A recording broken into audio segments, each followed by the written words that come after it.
प्रिय विद्यार्थियों, आपका महाविद्यालय के YouTube चैनल पर स्वागत है।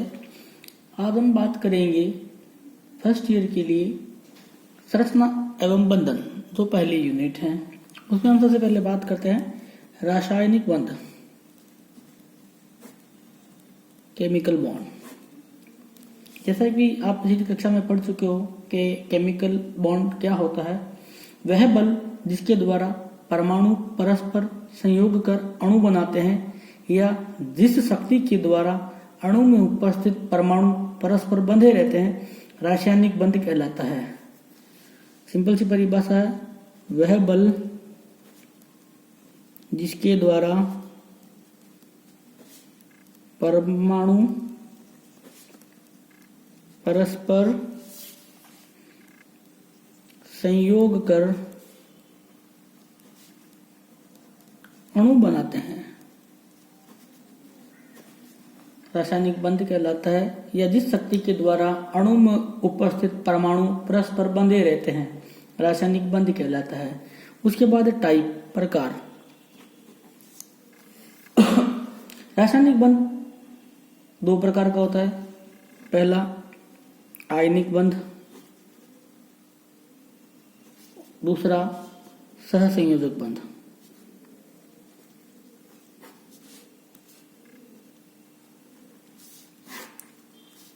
मुख्यतः दो प्रकार का है। आप उप सहसंयोजक बंध भी पढ़ेंगे, हाइड्रोजन बंध भी पढ़ेंगे, वाटरवाल बंध भी पढ़ेंगे, वो अलग टाइप है। मुख्यतः दो प्रकार के हैं। इसमें पहला आयनिक, जैसे कि नाम से पता चलता है, आयनिक आयनों के मध्य बनने वाला बंध। आयनिक बंध में इलेक्ट्रॉनों का स्थानांतरण होता है और यह अकार्बनिक यौगिकों का विशेष लक्षण है। आयनिक बंध इलेक्ट्रॉन के स्थानांतरण से बनता है।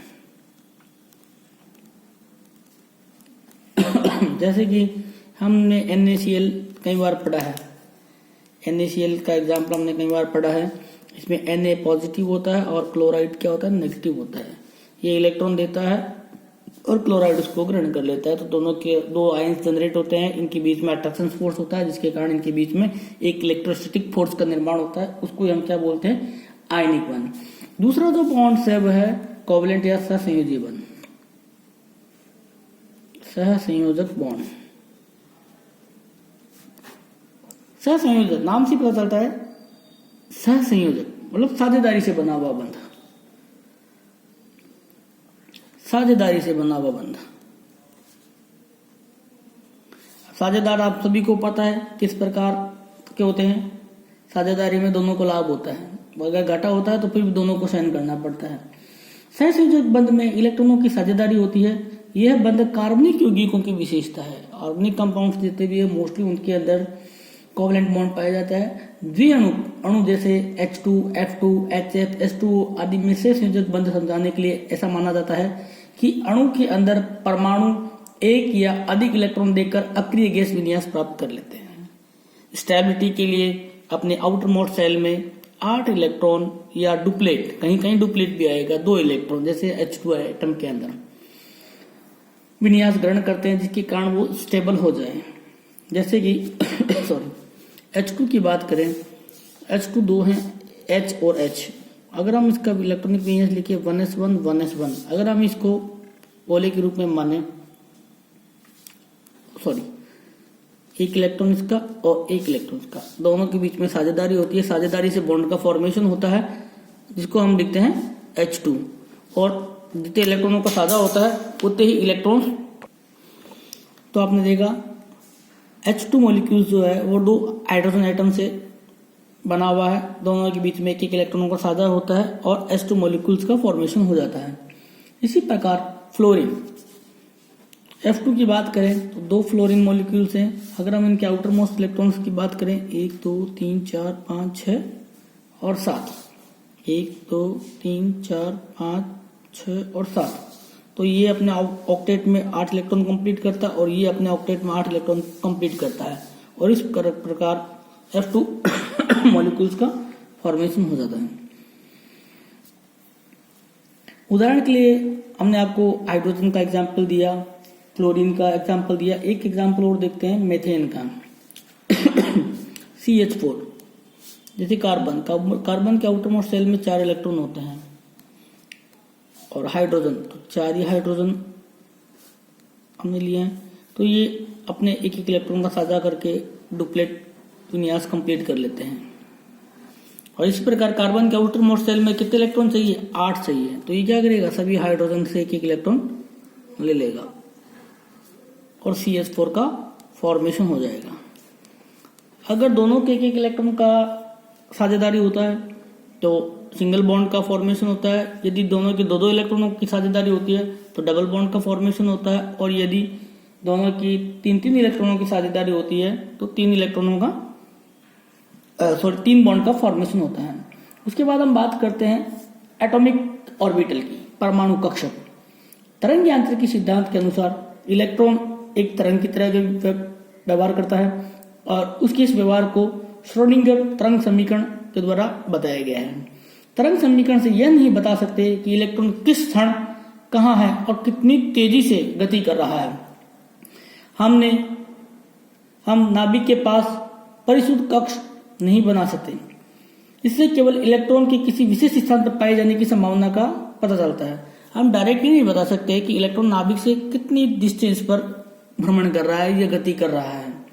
हम वह क्षेत्र बता सकते हैं जहां इलेक्ट्रॉन की पाए जाने की संभावना मैक्सिमम हो। इसी मैक्सिमम प्रोबेबिलिटी को ऑर्बिटल कहते हैं। वह क्षेत्र जहां इलेक्ट्रॉन की पाए जाने की संभावना अधिकतम हो कक्षक कहलाता है। उसके बाद है कक्षकों की प्रकार, टाइप के बारे में बात करते हैं हम। एस ऑर्बिटल,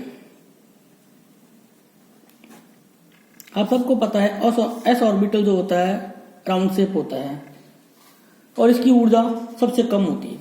सबसे कम ऊर्जा वाला जो कक्षक है वह 1s ऑर्बिटल है, 1s कक्षक कहलाता है। यह गोलाकार आकृति का होता है। वह परमाणु का नाभिक इसका केंद्र होता है। परमाणु का जो नाभिक है वह इसका सेंटर होता है।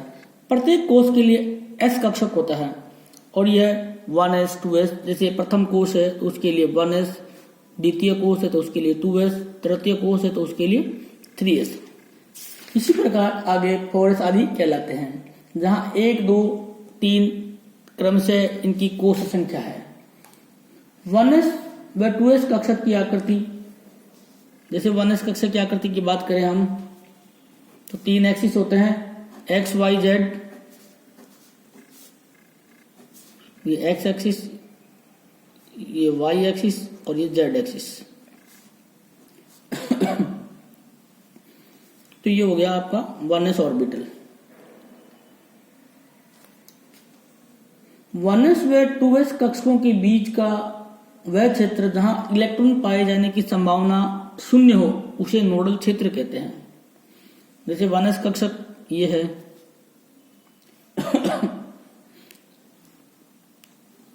और उसके बाद 2s कक्षक है। ये 1s कक्षक हो गया और ये 2s कक्षक हो गया।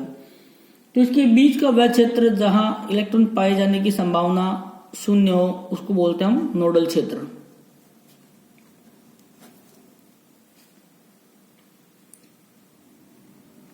जिस प्रकार कक्षक गोलाकार होते हैं उसी प्रकार उनका नोडल क्षेत्र भी गोलाकार होगा। उसके बाद बात करते हैं हम पी ऑर्बिटल की। आप सभी को पता है पी ऑर्बिटल डबल शेप होता है। डबल शेप है, it's mean X Y Z तीनों एक्सिस में उसकी पालियों की स्थिति अलग अलग हो सकती है। इसलिए पी कक्षक 3 प्रकार के होते हैं, P X, P Y and P Z. अगर एस एक्सिस के ऊपर पालियां हैं पी एक्स, अगर वाई एक्सिस के ऊपर पालियां हैं तो पी वाई, और यदि जेड एक्सिस पर पालियां हैं तो पी जेड, जैसे कि आपको बताया गया है। जहां दोनों पालियां आपस में मिलती है वहां इलेक्ट्रॉन की पाए जाने की संभावना शून्य होती है और उसको हम नोडल क्षेत्र कहते हैं या नोडल तल कहते हैं, नोडल प्लेन या नोडल एरिया। इसके बाद डी ऑर्बिटल भी होते हैं और एफ ऑर्बिटल भी होते हैं।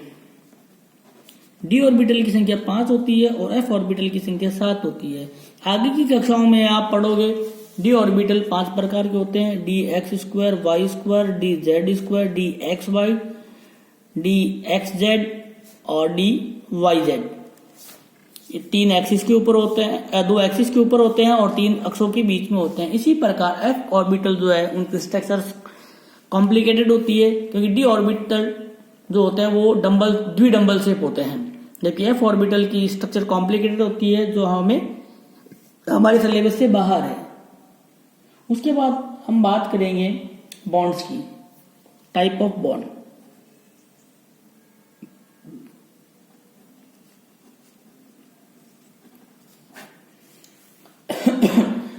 परमाणु कक्षकों के अतिव्यापन से बंध बनते हैं। जितना अधिक ओवरलैपिंग का क्षेत्र होगा उतना ही बंध स्थायी होगा। ओवरलैपिंग के आधार पर हम देखते हैं तो बंध 2 प्रकार के होते हैं, जो आपने कक्षा 12th में भी पढ़ा होगा, सिग्मा बॉन्ड और पाई बॉन्ड। सिग्मा बॉन्ड्स क्या होते हैं या पाई बॉन्ड्स क्या होते हैं या इनका निर्माण कब होता है, हम अतिव्यापन की अवधारणा से इसको आगे समझेंगे। तो पहले बात करते हैं हम सिग्मा बॉन्ड। यह आणविक कक्षक वह आणविक कक्षक जो 2 परमाणुीय कक्षकों के सिरे पर सिरे से अतिव्यापन से बनता है, हेड टू हेड। जितना सिग्मा बंध कहलाता है वह आणविक कक्षक जो 2 परमाणुओं के कक्षकों के सिरे पर सिरे के अतिव्यापन से बनता है, सिग्मा बंध कहलाता है। इस बंध में इलेक्ट्रॉन घनत्व अंतर्नाभिकीय अक्ष पर सर्वाधिक होता है और यह बंध अक्ष पर सममित होता है। और सिग्मा बॉन्ड का फॉर्मेशन विभिन्न परमाणु कक्षकों के अतिव्यापन से बन सकता है। जैसे पहले देखते हैं एसएस अतिव्यापन, एसएस ओवरलैपिंग।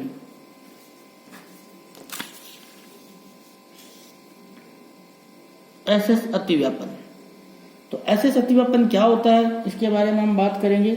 2 गोलाकार एस कक्षकों के अतिव्यापन से सासेज आकृति का आणविक कक्षक बनता है।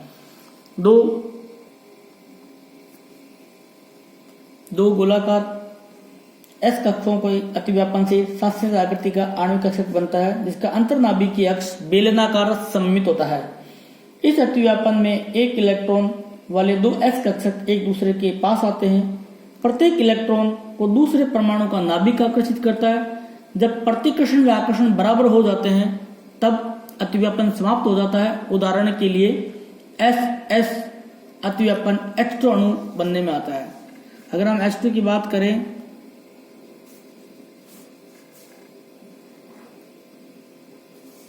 ये एस कक्षक पहले H का, ये दूसरे H का, दोनों एक दूसरे के नजदीक आते हैं क्योंकि इसका नाभिक इसके इलेक्ट्रॉन को और इसका नाभिक इसके इलेक्ट्रॉन को अपने आकर्षित करता है, तो दोनों के बीच में ओवरलैपिंग हो जाती है। ये ओवरलैपिंग वाला क्षेत्र ही सिग्मा बॉन्ड का फॉर्मेशन करना के लिए जरूरी है।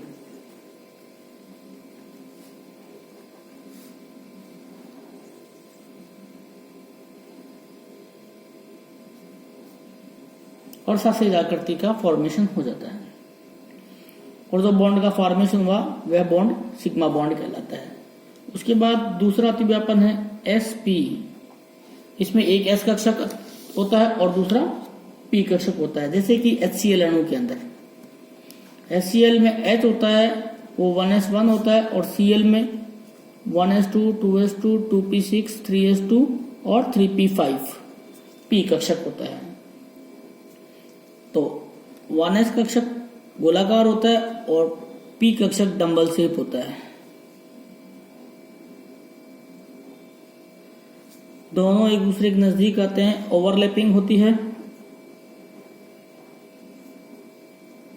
ये sp अतिव्यापन हुआ और फिर सासेज आकृति बन जाती है और सिग्मा बॉन्ड का फॉर्मेशन हो जाता है। ये जो बॉन्ड बना ये सिग्मा बॉन्ड है। एस तथा पी कक्षकों का पार्श्वीय अतिव्यापन, अगर हम कोलेटरल अतिव्यापन देखें, जैसे ये एस कक्षक और पी कक्षक का पार्शियल, तो इस प्रकार का होगा।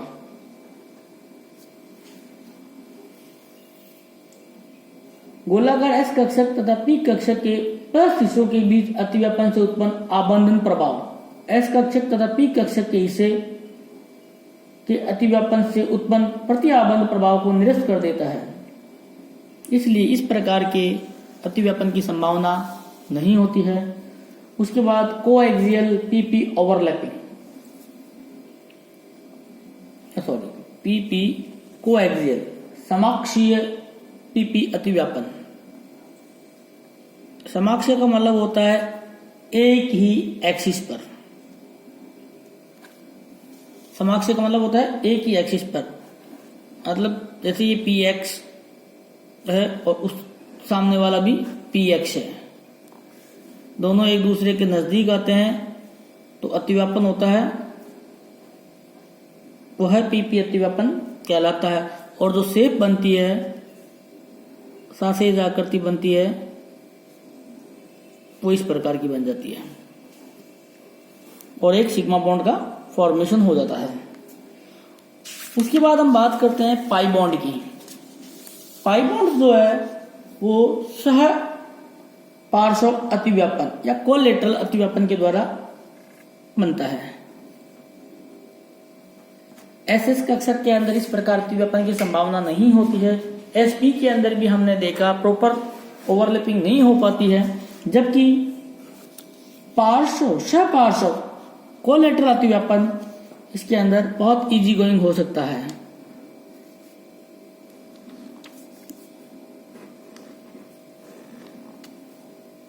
ये दोनों पास पास आते हैं और इनके बीच में ओवरलैपिंग हो जाती है।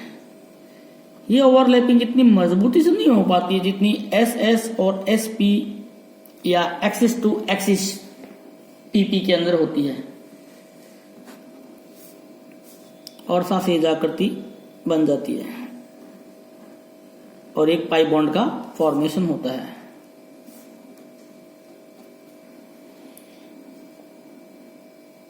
सिग्मा बंध में अतिव्यापन एक स्थान पर केंद्रित होता है एवं प्रभावी होता है। फलस्वरूप सिग्मा बंध एक मजबूत या प्रबल बंध होता है।